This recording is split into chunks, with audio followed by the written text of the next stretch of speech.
Hello, my beautiful people. Good morning, good evening, good afternoon, whatever part of the world that you are that you're listening to me. My name is Yetunde Adiyemo, and I basically going to be talking about relationship, about love, hate, like things that I've been through in relationship that made me stronger and sharing with younger generation. Enjoy. Today to discuss about 6 things you shouldn't do before entering a marriage, and I really want to take a little time, so I appreciate everybody that watched the YouTube video that I posted a while ago. And like I said, I'm going to be consistent now since I have all the things I believe I need to make my videos.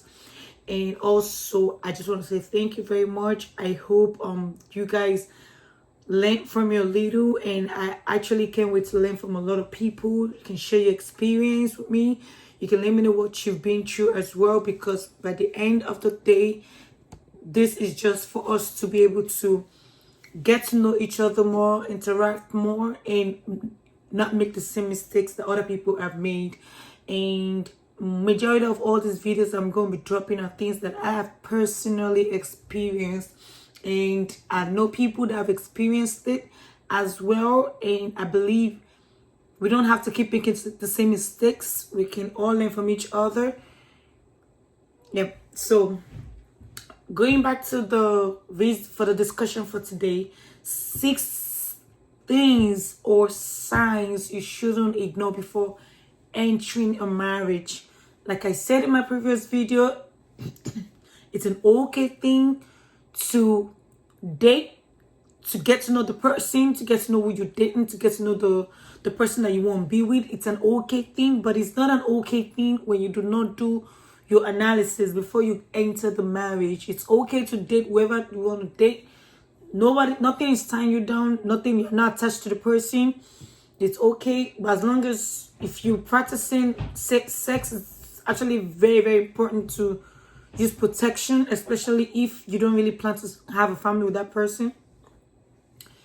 So going back to my 6 things, my number one is going to be integrity. Whoever it is that you want to be with, excuse me, my allergy. Whoever it is that you want to be with as a person, you want to make sure that the person has integrity. And this is, some people be like, well, I don't care, well, blah, blah. Integrity is like doing stuff even when people do not see you doing it. That is integrity. Doing the right things even when people do not see you doing it. Meaning that whoever it is that you are has enough integrity to know that whatever it's, even if my wife is not seeing me, even if my husband is not seeing me, I want to make sure that I'm faithful to her. I want to make sure that I do things that's going to make her happy. I want her to do things that's going to make me happy. That is integrity. Integrity is putting the other people first before you, even if the person is not even watching you, even if the person is not even seeing you. You don't have to be like eye service, like Nigeria will call it, in order for people to know, oh, he's a very faithful person. Oh, he's a this. You're very good at church. You're very good at everywhere. The Bible says that if a man is good at church, if a man is good at everything that he does, but he's not good with his family, that is worse than an infidel. That's what the Bible says. If you're good at everything, everybody knows you as a happy person, as somebody that's, oh, he's always doing this, always doing that, but you're not good in your family, you're not good with your partner, the Bible says that you are worse than an infidel. So integrity is, it's actually everything. People lose their job because of no integrity. People just do stuff, whatever they're doing, because of no integrity. They don't feel accountable. They don't feel like they owe anybody any explanation. So by the end of the day, it's always important for us to get a partner or get a man that you want to marry. Excuse my allergy. Get a partner, get someone that you want to marry that has integrity. If people can fire people because of integrity, how much more somebody that you're going to spend the rest of your life with? Then the second thing is this relationship love or lust? In my former marriage, in my ex-marriage, I find myself asking the same question. Whether my relationship with my ex-husband was love or lust, I find myself asking, does this guy really love me? Does he really want to be with me? Is he just with me because, oh, he thinks, oh, I'm beautiful, I can work, I'm not handicapped, I have dreams or visions and stuff? Is that really why he's with me? Why is this person with you? Why does this person want to take it to the next level? Ladies, don't get it twisted. A man can literally not like you, but still want to be there with you, want to marry you. After marriage, not paying you back your money is very, very high. So you have to be able to identify all those faults before you take it to the next level. Financial responsibility, if financial issues is the number one thing that makes divorce to even come into surface. Meaning when I say that is everybody can take it when their man is cheating. Some women, excuse my word, some women probably don't care if you cheat. Some women, if you cheat on them, they probably gonna be like, okay, don't do it again. Depends on the type of person that you're with. But if you cannot provide for the woman's need and wants, if you cannot provide as a man, if you cannot help your spouse as a woman, that relationship most likely is going to go down the drain. Because guess what, baby? That man is going to look for another person that is not going to be a liability to them. So therefore, it's important for the both of you to ask or agree on what your responsibility is going to be when you turn the relationship into marriage. Fourthly, are you compatible? Are you compatible? What are the things that make you feel like I'm compatible with this person? This is the person I want to be with. The both of you are not going to be similar in everything that you do, but both of you have to come into an agreement. What are the things that you like as a person? Can you withstand somebody not talking to you for days? Can you stand that? Can you afford a man that is going to take money from you and tell you, I'm going to pay you back, baby, don't worry? And the man is not forthcoming on his agreement. I need that. Can you? So, if you cannot agree with that, if you cannot accept that, the likelihood is that the both of you are not compatible. If the both of you cannot agree with the fact that, okay, you know what, I want to do this, and the both of you cannot come to a meeting point, and if you feel like you're not compatible and you feel like, oh, but you know what, after we get married we can still make this work, it doesn't work like that. The both of you have to ask yourself, are we compatible? Do we think alike? Do we act? Do we wish for? Are we like, what is our likelihood of doing things together as a family? Are you compatible with your spouse? It's not just about just putting on that wedding ring or putting on that wedding gown. It's not about it. There's more to it. We can help by reducing our divorce rate. Like I said, I was once married as well. All these things I'm saying, I wish I had somebody to tell me. But I didn't have nobody to tell me all this. So if you're in that situation and you feel like you're not compatible with the person that you're with, it's okay to let it go. It is okay to let it go. You gotta ask yourself question. You gotta ask yourself continuous question.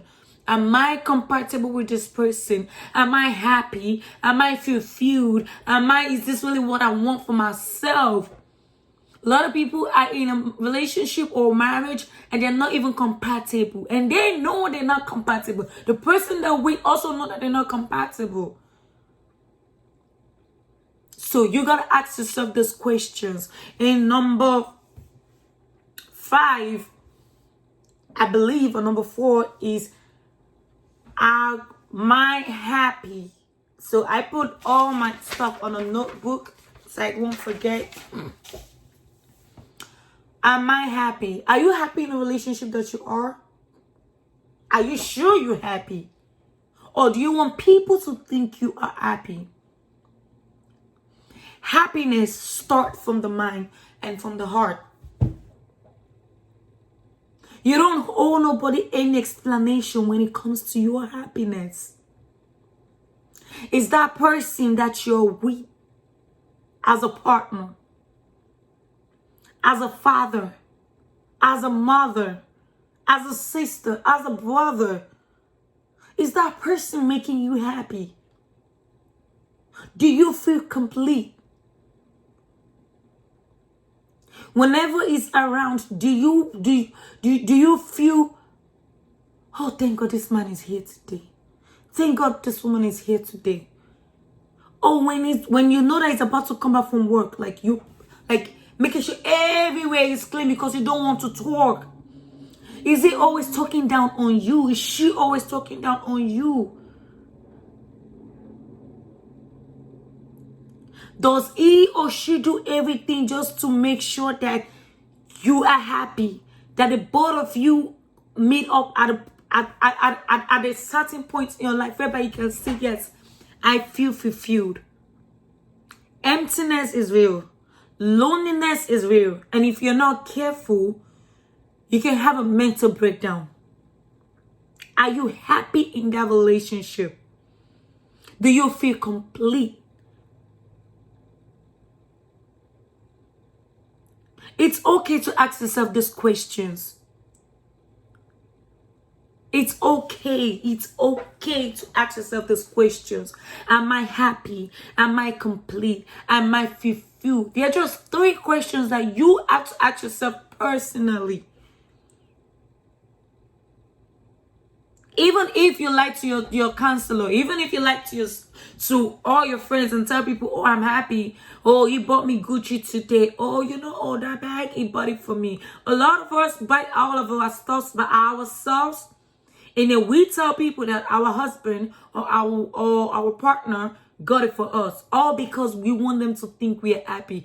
You ain't fooling nobody. You fooling yourself. Because at a point in time, you're not going to be able to take it anymore. Are you happy in that relationship? That is my number 5. Are you happy? Do you have to ask yourself this question constantly? And know very well that everything is going to be okay. Everything is going to be all right. You don't owe nobody any explanation. You can get out of that relationship if it's not making you happy. If it's taking your sanity. Because when you figure out or identify that you are not happy because of the way he talks down on you or she talks down on you, because of the way they make you feel, it's gonna go on. It's gonna affect you right here. Now you're gonna be depression is real. Depression is real. You have to ask yourself those questions before you get into marriage. And my last but not the least is love.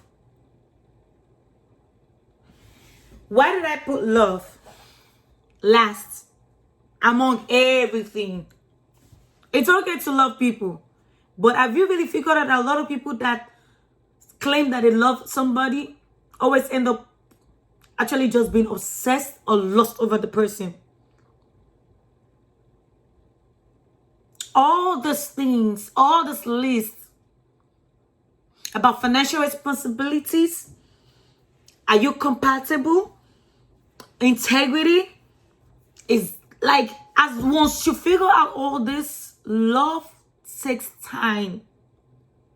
Sometimes you might not really love the person before you get married, but because of the way the person treats you, you fall in love with that person.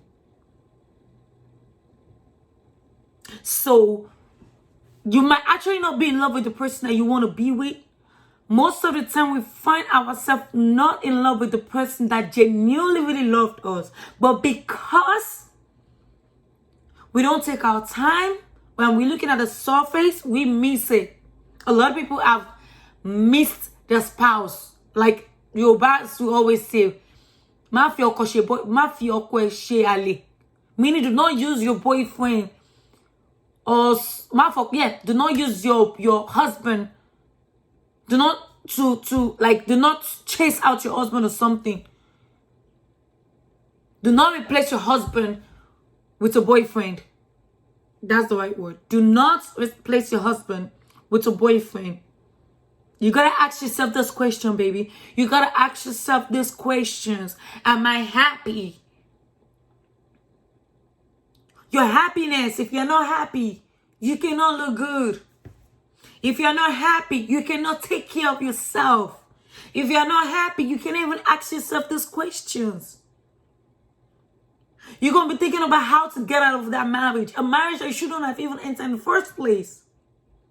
So you have to ask yourself these questions. And after you ask yourself this question, and you're sure and you're confident, and you can beat your chest that yes, I have answered to the best of my knowledge. I'm not lying to myself. Then guess what? Then you can proceed. You are not trying to impress anybody by getting married. You're fooling yourself if you think, oh, I'm 42, I'm not married. Or this person is rich, it's going to make me happy. Nah, money doesn't buy happiness. As a woman, whatever it is that you want, you can work for it. No man has to provide for you. A man only has to provide for you because that's his responsibility. But also your responsibility is to help him. But if you feel like this person is going to be taking advantage of me after marriage, or you think this person just want to be with you because of, oh, you have a lot of money, they know that you make good and reasonable and tangible amount of money, then don't even get in there. If everybody go into a relationship for selfish, for one purpose or the other, but if one person is going to be benefiting more than the other person, then that's a no-no.